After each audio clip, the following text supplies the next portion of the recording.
हाँ, टाइप 5 में आते हैं, देखते हैं। अभाज्य गुणनखंड के रूप में व्यक्त करने के लिए सवाल आता है, बहुत मामूली है ये, कुछ नहीं है इसमें। अब देखना इसमें क्या होता है। जैसे मान लो हमने लिख दिया 2 गुणे 2 गुणे 2 गुणे 2, हम देखेंगे कि 2 कितना बार आ रहा है, 4 बार, तो 2 के पावर 4 लगा देंगे। मान लो यहाँ पे हमने लिख दिया 3 इंटू 3 इंटू 3 इंटू 3, 3 कितना बार आ रहा है, 3 बार। मान लो एक और ले लो, तो 3 की पावर 4। मान लो 2 into 2 into 2 into 5 into 5 into 4 into 3 into 2 into 3, कुछ भी ऐसे आ रहा है। तो मान लो यहाँ पे हमने 3 लिख दिया, कुछ भी। अब हम क्या करेंगे, काउंट करेंगे हम कि कौन सी संख्या कितनी बार आ रही है। तो 2 कितना बार आ रहा है, एक यहाँ है और यहाँ 3 बार, 4 बार था। 2 के पावर 4 इंटू 5 कितना बार आ रहा है, 2 बार, तो 5 के पावर 2, 3 कितना बार हो गया, 2 और एक 3, तो इंटू 3 के पावर 3। इसी रूप में हम लिखते हैं, ठीक है। तो इसमें बहुत सिंपल है, पीछे जो हम लोगों ने एलसीएम और एचसीएफ में किया हुआ है उसी चीज़ को हमें पावर में लिख देना है। फैक्टर करने के बाद देखते हैं सवाल हम इसको। हाँ, इसको सिस्टमेटिक तरीके से देख लेते हैं। जैसे मान लो बोल दिया कि 250 को अभाज्य गुणनखंड के रूप में व्यक्त करें, अभाज्य गुणनखंड के रूप में व्यक्त करें, तो क्या करेंगे हम, सबसे पहले 250 का क्या करेंगे, फैक्टर कर लेंगे। और फैक्टर करके इसको हम देखते हैं क्या हो रहा है। 2 से काटते हैं 125 बार में, ये 5 से कटेगा 25 बार में, फिर 5 से कटेगा 5 बार में, फिर 5 से कटेगा 1 बार में। अब क्या करेंगे, हम ऐसे लिख देंगे 250 बराबर कितना हो गया, 2 गुणे 5 गुणे 5 गुणे 5 गुणे, अब कुछ नहीं, एक को नहीं लिया जाता है। तो आप देखते हैं अब इसमें 2 कितना बार आ रहा है, 5 कितना बार आ रहा है। तो 5 3 बार आ रहा है, तो 5 के पावर 3, 2 एक बार है तो 3, 2 के पावर 1 नहीं भी लिखा जाता है। ये हो गया हमारा आंसर। ये पावर 1 का कोई मतलब नहीं है। मान लो एक और सवाल हमने ले लिया, बोल दिया हमसे कि 375 को अभाज्य गुणनखंड के रूप में व्यक्त करो, अभाज्य गुणनखंड के रूप में व्यक्त करो। तो क्या करेंगे, सबसे पहले 375 जो भी संख्या दिया जाए उसका सबसे पहले हम अभाज्य गुणनखंड करेंगे और उसके बाद देखेंगे वो कितना बार आ रहा है गुणा के रूप में, उसको उस पावर के रूप में हम कन्वर्ट कर लेंगे। तो सबसे पहले इसका फैक्टर करते हैं हम, किससे कट जाएगा ये, 12 3 15, 3 से ये कट रहा है, 1 3 दूना 6 और 3 5 15, 5 से कटेगा ये, 5 से फिर से हो जाएगा 25 बार में, फिर 5 से कटेगा 5 बार में, फिर 5 से कटेगा 1 बार में, करेक्ट है।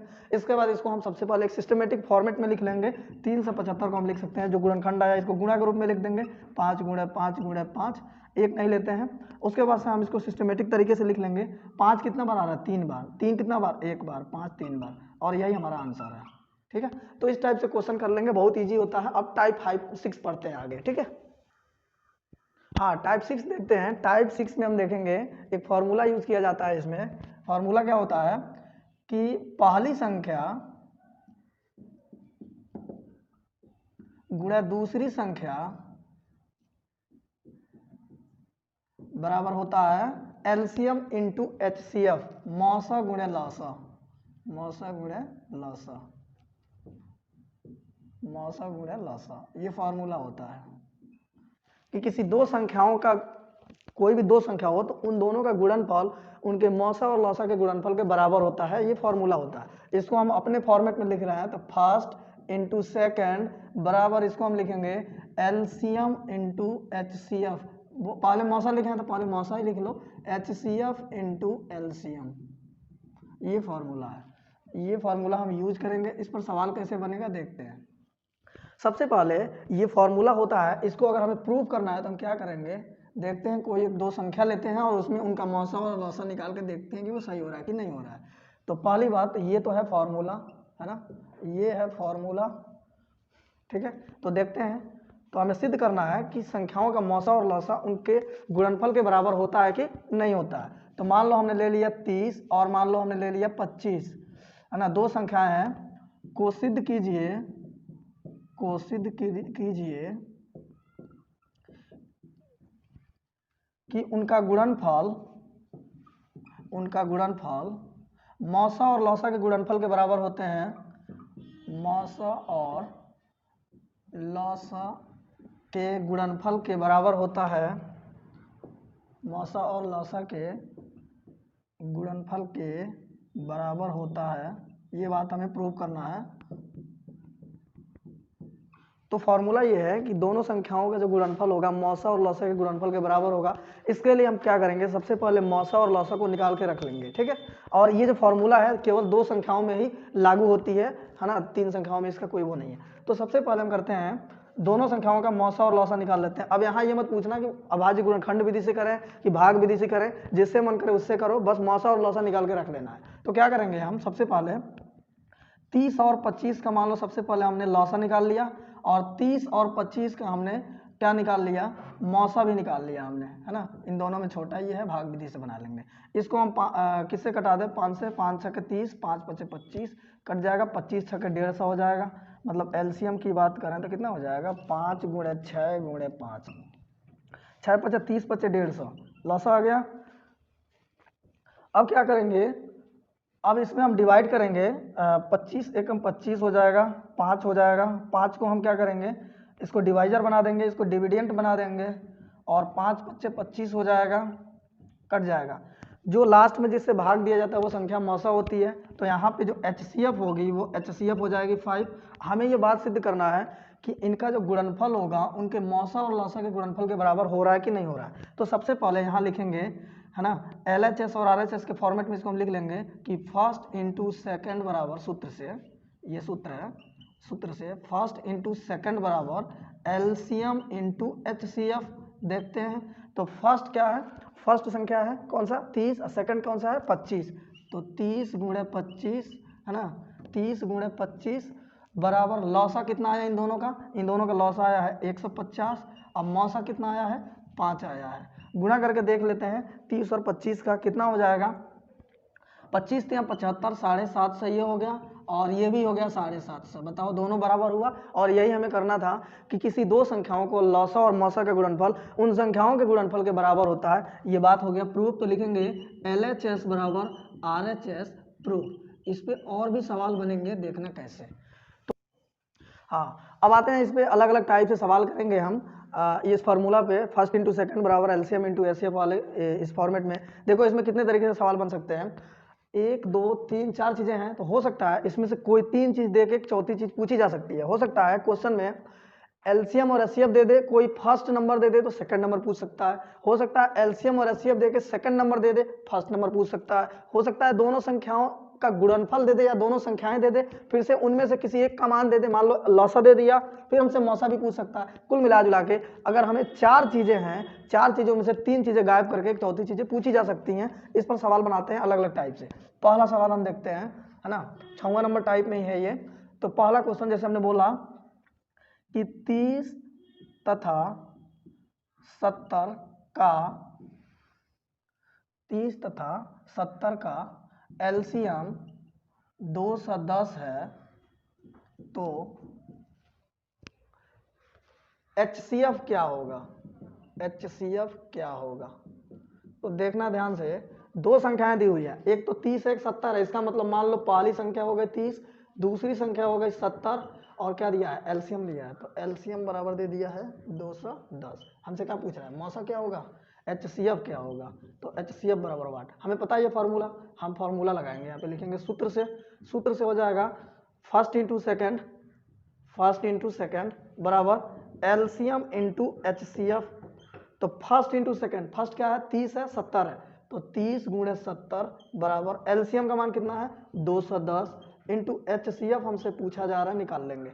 एक काम करते हैं, 0 से 0 काट दो यहीं से, 7 एकम 7, 7 तिया 21, 3 एकम 3, 3 दहा के 30। तो HCF जो आएगा यहाँ से, मौसा जो आएगा HCF, वो HCF हो जाएगा कितना 10। इसको इधर इधर कर लो, कोई दिक्कत नहीं है। तो HCF बराबर हो जाएगा 10, और यही मेरा आंसर है। देखना और भी एक सवाल करते हैं हम। मान लो बोल दिया कि 430 और 820 का LCM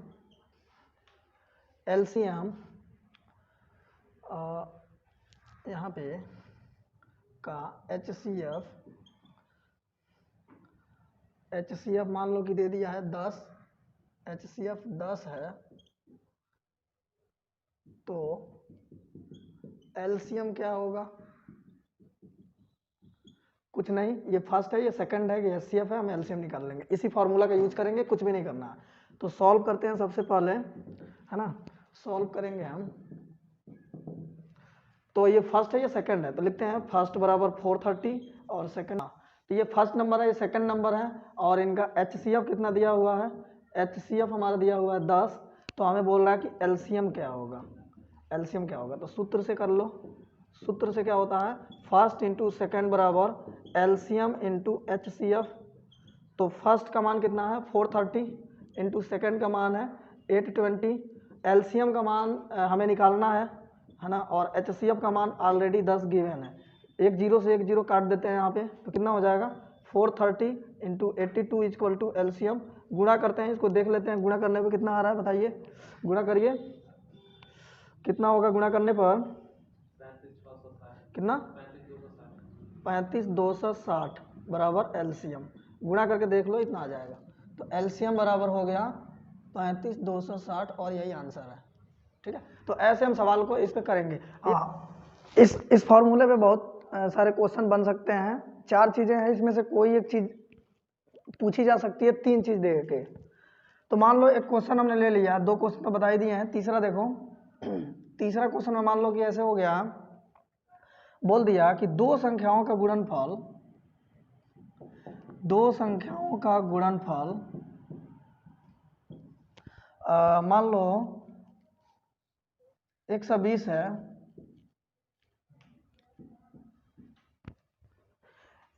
यदि उनका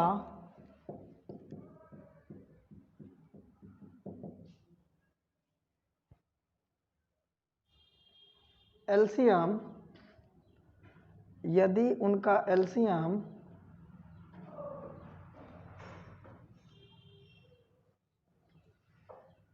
यदि उनका एचसीएफ ले लो, यदि उनका एचसीएफ 2 हो तो एलसीएम क्या होगा।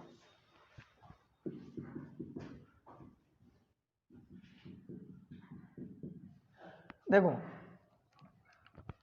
तो हम वही करेंगे, यहाँ पे गुणनफल दिया हुआ है, इसका मतलब फर्स्ट इंटू सेकेंड का वैल्यू दिया हुआ है 120 और एचसीएफ 2 दिया हुआ है, तो एचसीएफ कितना दिया हुआ है 2, हमें क्या पूछ रहा है एलसीएम क्या होगा। तो एलसीएम बराबर व्हाट, फार्मूला यूज करेंगे हम, क्या, फर्स्ट इंटू सेकेंड बराबर एलसीएम इंटू एचसीएफ।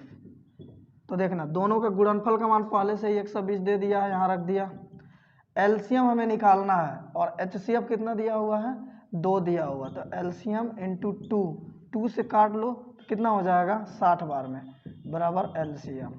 तो एलसीएम उनका कितना हो जाएगा 60 और यही मेरा आंसर है। मान लो एक और सवाल ले लो, चौथा, अगर ऐसा बोल दिया कि 2 संख्याओं के मौसा और लौसा का गुणनफल, देखना एचसीएफ और एलसीएम का जो गुणनफल है मान लो दे दिया है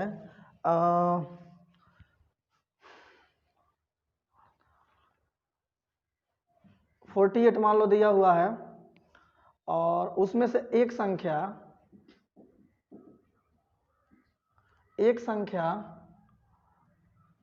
12 हो तो दूसरी संख्या क्या होगी, क्या होगा, एलसीएम इंटू एचसीएफ दिया हुआ है 48 और दूसरी संख्या कितना दिया हुआ है, सेकंड नंबर दिया हुआ है कितना 12, हमें फर्स्ट नंबर पता करना है। तो फॉर्मूला यूज करेंगे हम वही सेम सूत्र से, फर्स्ट इंटू सेकेंड बराबर एलसीएम इंटू एचसीएफ, कितना हो जाएगा, फर्स्ट इंटू सेकेंड का मान कितना है, तो फर्स्ट का तो मान हमें पता नहीं है, सेकंड का 12 है, यहाँ पे एलसीएम इंटू एचसीएफ का 48 है, तो काट लो 12 चौका 48, कितना हो जाएगा फर्स्ट बराबर 4 और यही मेरा आंसर है। ठीक है, हाँ टाइप 7 में हम देखते हैं, मान लो इसमें इस टाइप का एक क्वेश्चन बनता है, ये गोलाकार कोई पथ है, यहाँ से इस साइड में कोई जा रहा है और यहाँ से इस साइड में दूसरा कोई जा रहा है, और इसको यहाँ पहुँचने में मान लो कि 10 मिनट का समय लग रहा है एक राउंड मार के यहाँ आने में, और इसको एक राउंड आने में मान लो कि 25 मिनट का टाइम लग रहा है यहाँ पर पहुँचने में। तो बोलेगा कि कब ये एक दूसरे से मिलेंगे, कितने मिनट बाद एक दूसरे से मिलेंगे। जहाँ बात मिलने और इकट्ठा होने की बात कही जाए वहाँ समझ जाना एलसीएम होता है, ठीक है। तो हम इसमें बताते हैं इसका कॉन्सेप्ट क्या है इस 7 नंबर का, कि जहाँ भी कोई चीज़ मिलने का बोला जाए, है ना, मिलने के लिए बोला जाए या इकट्ठा होने के लिए बोला जाए, तो इस केस में हम लोग एलसीएम निकालते हैं, ठीक है। ये कॉन्सेप्ट है। जैसे हमने बोला कि एक गोलाकार कोई राउंड है, पथ है, उस पर एक आदमी इधर से जा रहा है, उसको एक राउंड मार के आने में लग रहा है मान लो 25 मिनट, और दूसरा इस राउंड से आ रहा है, उसको लग रहा है मान लो 40 मिनट। तो दोनों एक दूसरे से कब मिलेंगे, कितनी देर में मिलेंगे। तो इस टाइप का जो क्वेश्चन आएगा, मान लो एक ये एनसीईआरटी में ऐसा क्वेश्चन दिया हुआ है, तो इस साइड से आने में मान लो कि उसको 25 मिनट लग रहे हैं, है ना, और इस साइड से उसको आने में मान लो 40 मिनट लग रहे हैं।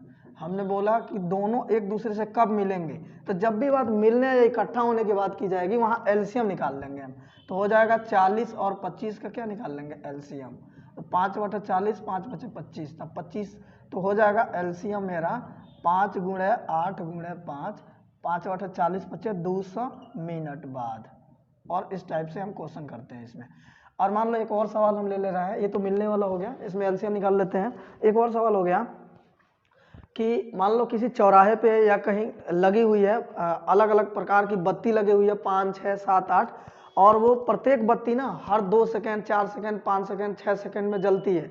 तो बोलेगा बताओ कब इकट्ठा जलेगी। तो जब भी कुछ ऐसा बोला जाए कि इकट्ठा कब जलेगी, इकट्ठा कब का होगा या मिलेगा कैसे, तो हम समझेंगे कि वो एलसीएम के बारे में पूछा जा रहा है। जैसे मान लो कि 5 बत्ती लगा हुआ है और ये प्रत्येक 2 सेकंड में जल रही है, ये प्रत्येक 3 सेकंड में जल रही है, और प्रत्येक 4 सेकंड में ये जल रही है, प्रत्येक 5 सेकंड में ये जल रही है। तो हम बोलेंगे इकट्ठा कब जलेंगे ये बत्ती, इकट्ठा कब जलेंगी, इकट्ठा कब जलेगी, है ना।